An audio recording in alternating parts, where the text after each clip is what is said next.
Сказки северных ветров.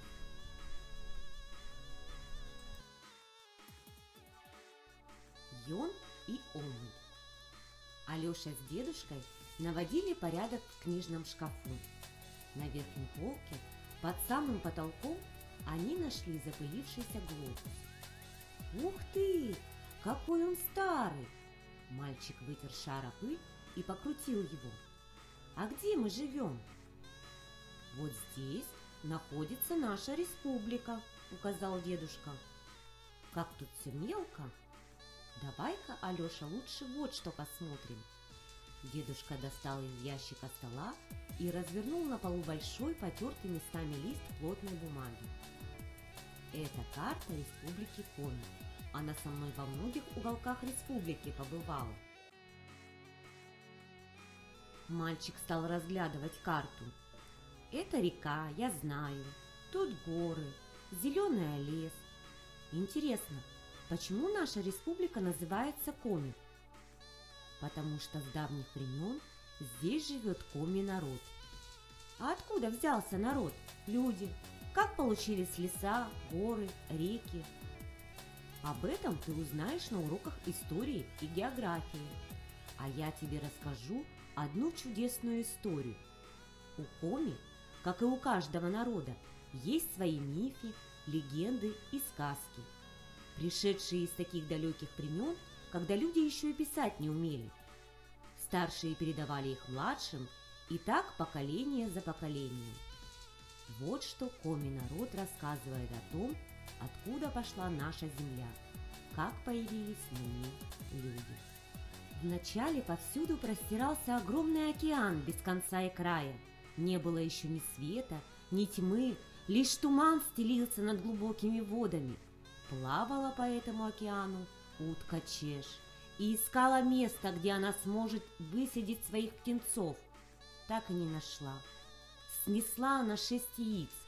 4 утонули в бездонном океане. Лишь 2 яйца смогла сберечь утка-мать под своими крыльями. Вылупились из них утята Йон и Омуль. Разными оказались братья, не походили они друг на друга. Йон с коми языка переводится как «бог», а Омуль – плохой, значит нечистая сила, злой дух. Йон нес в себе жизнь, свет, добро, правду, а Омуль – смерть, темноту, зло, обман. Йон был символом дня, а Омуль – символом ночи. В самых древних мифах Коми народа говорится, что эти два брата и создали весь наш мир. Родившихся птенцов утка Чеш носила на спине. Когда Йон и Омуль подросли и окрепли, она попросила их достать те 4 яйца, что утонули в пучине, и разбить их о ее тело. Сказала и взлетела ввысь, а затем камнем бросилась вниз и замертво упала на темные волны океана. Йон нырнул в бездну за яйцом. Омуль же в это время взлетел над водой и закричал таким страшным голосом, что вся поверхность океана заледенела. Обрадовался Омуль, думая, что Йон теперь не сможет выбраться из воды. Вдруг засверкали ослепительные молнии, которые Йон послал в ответ на коварство брата. Загремел такой силы гром, что весь лед тут же пылью рассыпался. Вынырнул Йон, разбил поднятое из пучины яйцо, и вылетело из него яркое солнце, засияло в вышине, озарило все вокруг светом, одарило теплом. А тело утки Чеш увеличилось во много раз, покрылось травами, цветами, лесами. Так появилась матушка-земля. Снова погрузился Йон в океан и достал со дна второе яйцо. Из него выпорхнули его помощники, светлые духи. Завистливый Омуль тоже нырнул в пучину и выудил оставшиеся 2 яйца, покрытые затхлой тиной. Разбил он первое яйцо, кинул вверх, и тускло засветилась в небе холодная луна, а по земле потекли потоки воды, образовались реки, озера и болота. Из второго яйца Омуль выпустил нечисть себе подобную.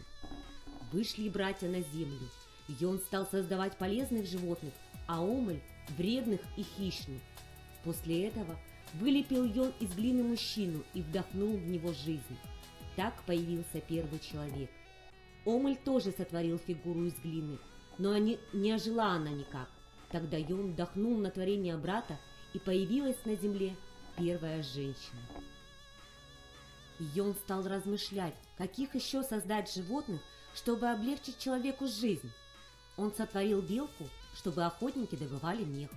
Зловредный Омель в ответ придумал куницу, и она стала охотиться на белок и уничтожать их. Заботливый Йон сделал собаку, которая помогла бы человеку на охоте и охраняла его жилище, а еще курицу, тетерева, куропатку и рябчика, чтобы у человека была пища. А Омель создал ястреба, филина, ворону, а также змей, лягушек, мышей, крыс и разных насекомых. Устал Йон от работы, решил немного отдохнуть.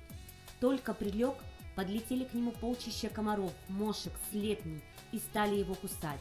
А довольный Омель издали смотрел и посмеивался. Йон выхватил головешку из костра, выгнал всех кусачих и жалящих насекомых и приказал им жить в низинах и у водоемов, подальше от людских жилищ. Они улетели, но зловредный Омель успел припрятать в мешок немного комаров с мошками и выпустил их около человеческих жилищ. Так и летают они у нас до сих пор, людям досаждают. Когда земля заселилась животными, Йон оставил людей жить на ней, а себе выстроил небо и поднялся туда вместе со светлыми духами. Омель позавидовал брату и создал второе небо выше первого. Тогда Йон сделал третье небо еще выше, но Омель не унимался, и появилось четвертое небо. Йон построил пятое небо, Омель в ответ шестое. Йон сотворил седьмое небо, самое высокое, и в наказание брату разрушил все 6 нижних небес. Сгорели они от выпущенных им молний. Омель и его свита, всякая нечисть, попадали на землю.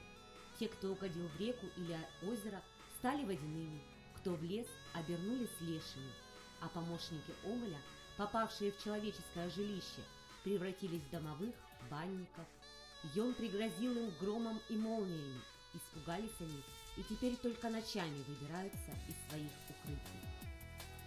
Не жилось Омелю спокойно, все думал, как до седьмого неба добраться и изгнать оттуда брата. Лежали на земле камни, росли понемногу, а Омель шепнул им, что, мол, надо быстрее и выше расти, чтобы до неба достать. Но увидел Йон, что некоторые камни слишком быстро стали увеличиваться, и сказал им: «Раз вы меры не знаете, останетесь навсегда такими, какие есть». Камни больше и не растут, а на земле появились горы. Омель остался жить на земле, и что бы ни делал Йон, он все пытался испортить.